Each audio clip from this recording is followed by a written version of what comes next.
Ethiopia, a land of ancient history and vibrant culture. Nestled in the Horn of Africa, it boasts a tapestry woven from diverse landscapes and enduring traditions. Ethiopia's story echoes with tales of powerful empires, spiritual devotion and relentless resilience. From the legendary Queen of Sheba to the modern-day dynamism, Ethiopia has captivated the world's imagination for millennia. This is a journey through Ethiopia's captivating past, a voyage through time to uncover the events and personalities that shaped this remarkable nation. We will traverse the rise and fall of empires, witness the embrace of Christianity, and delve into periods of both unity and fragmentation. This narrative will illuminate the challenges overcome and triumphs celebrated, ultimately leading us to modern Ethiopia's path towards progress. Join us as we explore the captivating story of Ethiopia, from ancient kingdoms to the modern marvels it embodies today. In the 2nd century AD, a powerful kingdom emerged in northern Ethiopia, Aksum. Strategically positioned at the crossroads of trade routes linking the Roman Empire to the east, Aksum commanded the flow of goods like ivory, incense and spices. This strategic location propelled its economic and political dominance. Aksum's influence extended across the Red Sea to Yemen and beyond. Its emperors, known as the Nagus, constructed impressive monuments including towering obelisks that still stand today as testaments to their architectural ingenuity. The Aksumite currency, minted with the Negus's image, circulated widely, underscoring the kingdom's economic prowess. Aksum's legacy extends beyond its material achievements. It was during this era that Christianity took root in Ethiopia, forever shaping its cultural and spiritual identity. The arrival of Christianity in Ethiopia is a captivating tale often attributed to a young Syrian named Frumentius. This story begins with a shipwreck that would change the course of Ethiopian history forever. Frumentius, along with his brother Odysseus, found themselves stranded on the Ethiopian coast in the 4th century AD. They were taken to the Aksumite court, where their intelligence and skills quickly earned them favor. Shipwrecked on the Ethiopian coast in the 4th century AD, Frumentius rose to become a trusted advisor to the Aksumite court. His influence grew as he gained the trust of the royal family, particularly the young king Ezana. Frumentius saw an opportunity to introduce Christianity to the region, believing it could unify the people under a common faith. He skillfully introduced the young king Ezana to Christianity, leading to its adoption as the state religion. This was no small feat, as it required not only the king's conversion but also the acceptance of the new faith by the Aksumite nobility and common people. Frumentius's efforts were instrumental in establishing Christianity as a central element of Ethiopian identity. This pivotal moment marked a turning point in Ethiopian history. The adoption of Christianity brought about significant cultural and societal changes.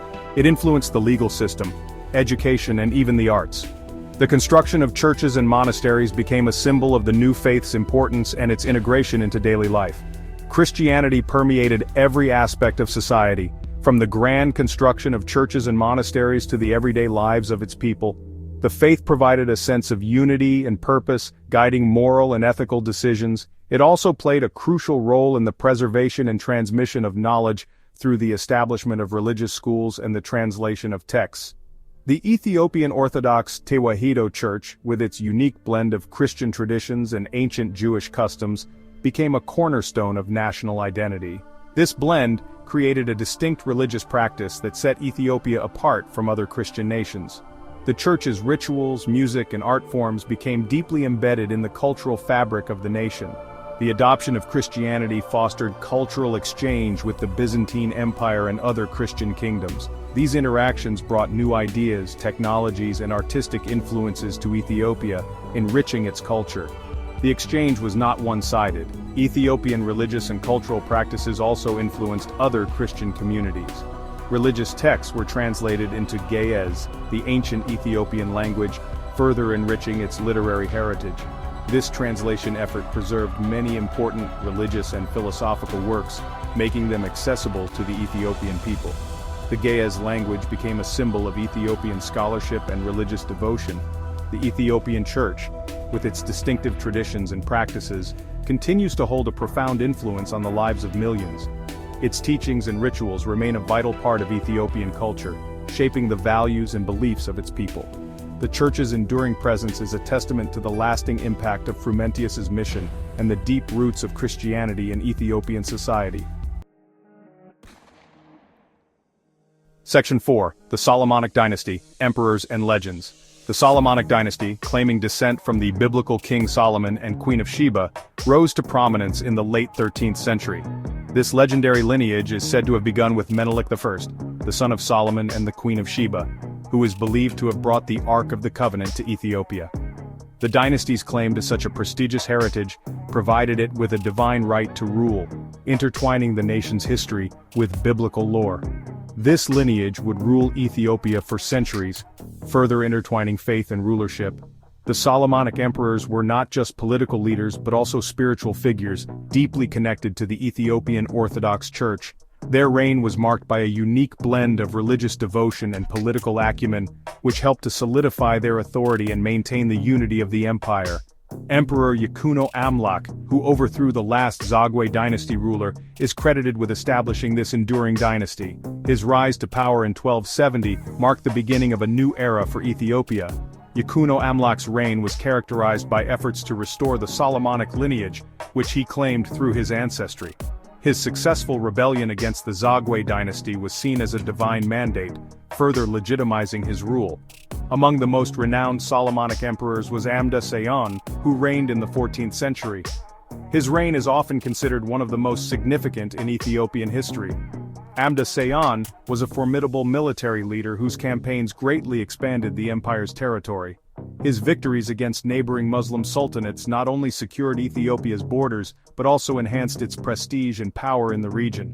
A skilled military strategist and devout Christian, Amda Seyon expanded the empire's boundaries, repelling threats from neighboring Muslim sultanates. His military prowess was matched by his deep religious conviction, which played a crucial role in his leadership. Amda Seyon saw his military campaigns as a form of religious duty, defending the Christian faith against external threats. This dual role as a warrior and a devout Christian leader made him a revered figure in Ethiopian history. He solidified the Ethiopian Orthodox Church's influence, commissioning the construction of churches and monasteries. These religious institutions became centers of learning and culture, preserving Ethiopian traditions and fostering a sense of national identity. Amda Seyon's patronage of the church helped to strengthen the bond between the monarchy and the clergy, ensuring the church's support for his reign and future Solomonic rulers. Amda Seyon's reign marked a golden age for the Solomonic dynasty. His achievements in both military and religious spheres set a high standard for his successors. The period of his rule is often remembered as a time of prosperity and cultural flourishing, with significant advancements in art, literature, and architecture. The legacy of his reign continued to influence Ethiopian society for generations. His military campaigns secured Ethiopia's borders, while his patronage of the arts and religion fostered a flourishing culture. The stability and security provided by his military successes allowed for a vibrant cultural life to develop. Artists, scholars, and religious leaders thrived under his patronage, contributing to a rich cultural heritage that remains a source of pride for Ethiopians today. The Solomonic dynasty, with its legendary lineage and impactful rulers, left an indelible mark on Ethiopian history and identity. The legacy of the Solomonic emperors is still felt in modern Ethiopia, where their contributions to the nation's cultural and religious heritage are celebrated. Their stories continue to inspire and remind Ethiopians of their rich and storied past, a testament to the enduring power of their legacy. Section 5. Ahmad Gran's Challenge, a Test of Faith. The 16th century brought a formidable challenge to the Ethiopian Empire with the emergence of Ahmad Gran, a Somali imam intent on spreading Islam.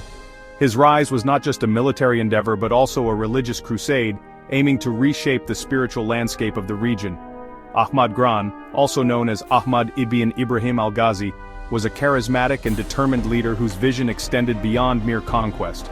His ambition was to establish a new order under Islamic rule, which posed a direct threat to the Christian Ethiopian Empire. Leading a well-equipped army, Ahmad Gran inflicted a series of defeats on Ethiopian forces. His military campaigns were marked by strategic brilliance and ruthless efficiency. The Ethiopian soldiers, despite their valor, found themselves repeatedly outmaneuvered and overwhelmed by Gran's forces.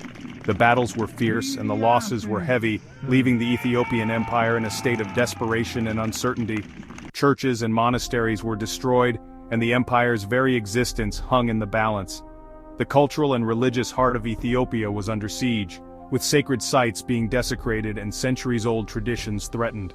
The destruction wrought by Grand's forces was not just physical but also symbolic, aiming to break the spirit of the Ethiopian people and erase their heritage. Despite the devastation, Empress Eleni, the mother of the young Emperor Galaudios, tirelessly rallied support and sought alliances to counter Grand's advance. Her efforts were instrumental in keeping the hope of resistance alive. Empress Eleni's diplomatic acumen and unwavering resolve became a beacon of strength for the beleaguered empire. She reached out to foreign powers, including the Portuguese, seeking military aid and forging alliances that would prove crucial in the battles to come. Ethiopian resistance, though strained, never fully broke. The spirit of the Ethiopian warriors, fueled by a deep sense of duty and faith, remained unyielding. They fought with a tenacity that defied the odds, drawing strength from their rich cultural heritage and the leadership of figures like Empress Eleni and Emperor Galaudios. The struggle was not just for survival, but for the preservation of their identity and way of life. With the crucial assistance of Portuguese musketeers, Galaudios ultimately defeated and killed Ahmed Gran in 1543, ending a brutal chapter in Ethiopian history. The Battle of Wainadaga was a turning point where the combined forces of Ethiopian and Portuguese soldiers managed to overcome Grand's army. This victory was not just a military triumph but a reaffirmation of the resilience and unity of the Ethiopian people. The period of Ahmad Gran's conquest tested the limits of Ethiopian resilience. It was a time of great suffering and loss, but also of remarkable courage and determination. The Ethiopian people faced an existential threat with a steadfastness that would become a defining feature of their national character. The scars of this period were deep, but they also served as a testament to the enduring strength of the Ethiopian spirit. The empire's recovery from this turbulent era showcased its enduring strength and unwavering faith. The rebuilding process was arduous, but it was driven by a collective will to restore what had been lost. Churches and monasteries were rebuilt and the cultural fabric of the nation was mended. This period of recovery was marked by a renewed sense of purpose and a commitment to preserving the heritage that had been so fiercely defended. The memory of this struggle continues to resonate, a testament to the indomitable spirit of the Ethiopian people. Today, the legacy of Ahmad Gran's challenge and the subsequent resilience of the Ethiopian Empire is remembered and honored. It serves as a powerful reminder of the strength that lies in unity and faith, and the enduring power of a people determined to protect their heritage and identity.